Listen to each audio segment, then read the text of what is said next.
Nigeria, or Nigeria.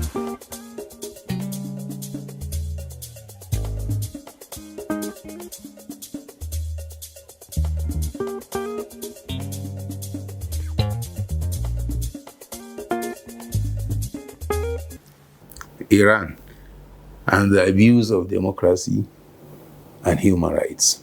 I want to start with a quote by N.A. Scott, an American author.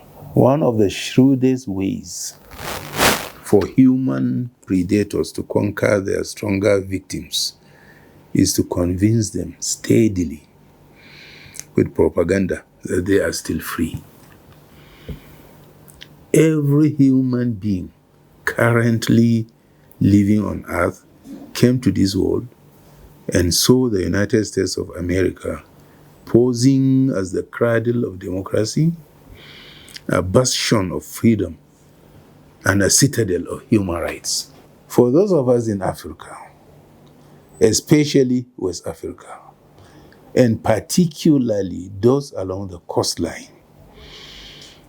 that America ruptured family cohesion, ties, and lineage by forcefully taking our able-bodied forefathers and enslaving them was either forgotten, forgiven, or both. That after it was forced to abolish slavery by a changing world, it found a way to continue enslaving our able-bodied and intelligent youths in the name of providing greener pastures for them, which was either overlooked, not realized, or both. As time went on, that it labeled those who wanted their people as enemies and demonized them, creating a bipolar world, was either accepted as gospel truth by those who did not know the truth, or parroted by those who were recruited to do that, or both.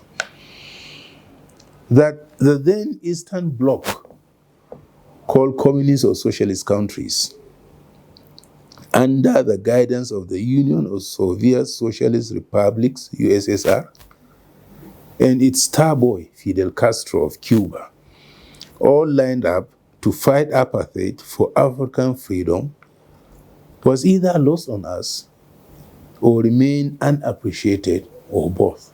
That Fidel Castro's Cuba fought enslavers out of Angola for Angolans to taste freedom, training African youths in its universities, and supplying Africa with medical doctors and free drugs, while we still prefer to rush to America, where we paid for everything through the nose, reflected our slave mentality or lack of capacity to embrace truth, or both.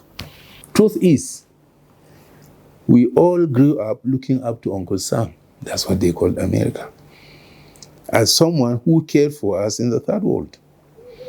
Even when it was propping up the apartheid regime in South Africa, or being a pillar of support to Ian Smith in Rhodesia, now Zimbabwe, Southern Rhodesia, and Zambia, Northern Rhodesia.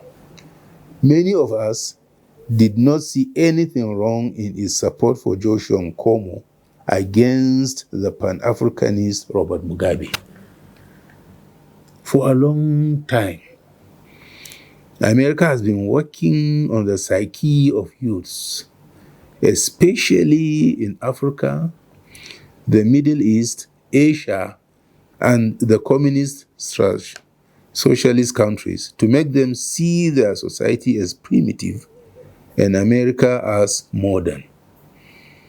The youths see their cultures and traditions as backward and archaic, their religion as stories of old, and Western depravity as the new religion. It found a way in 1989 to infiltrate and brainwash Chinese students to rise against their country, demanding in courts political and economic reforms and greater respect for human rights, unquote.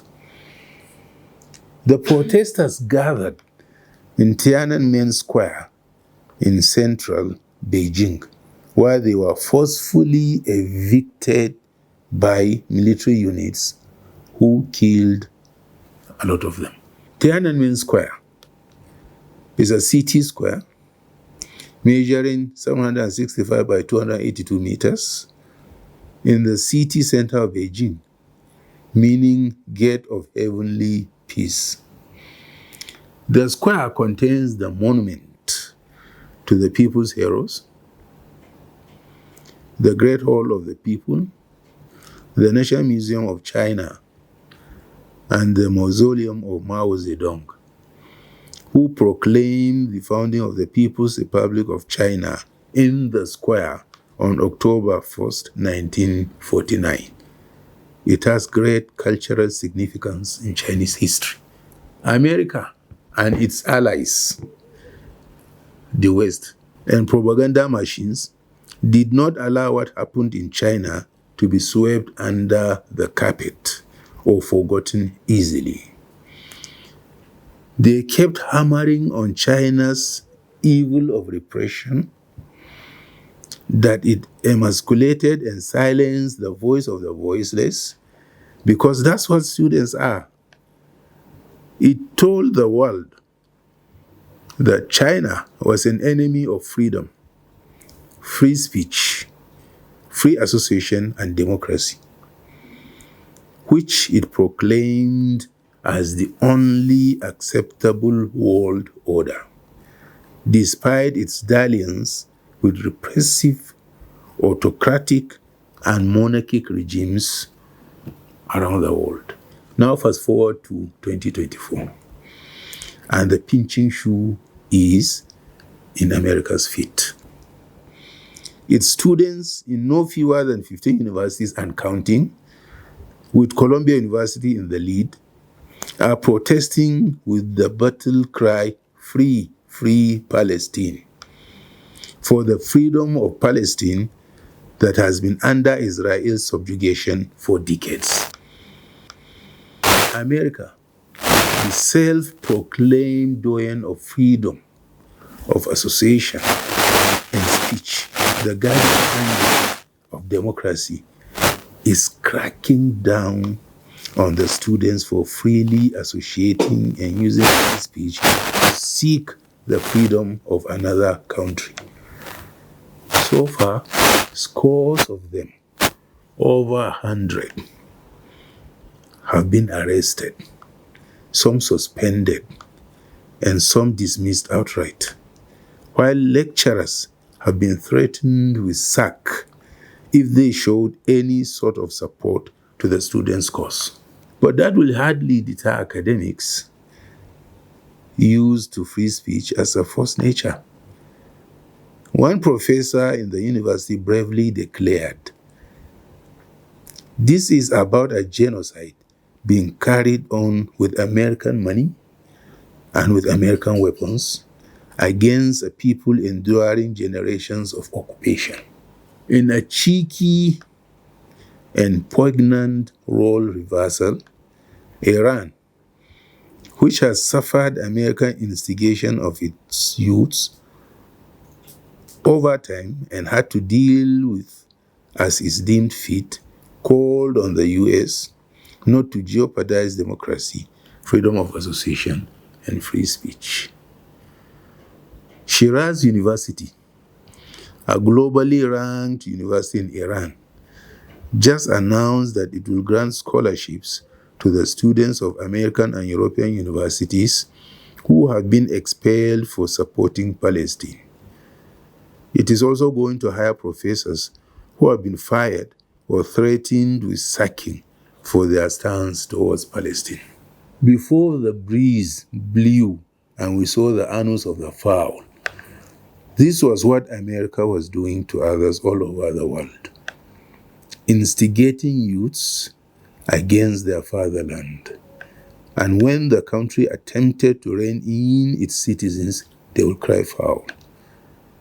They will then dole out scholarships, grants or work, and green cards to those who fought against their country and its system.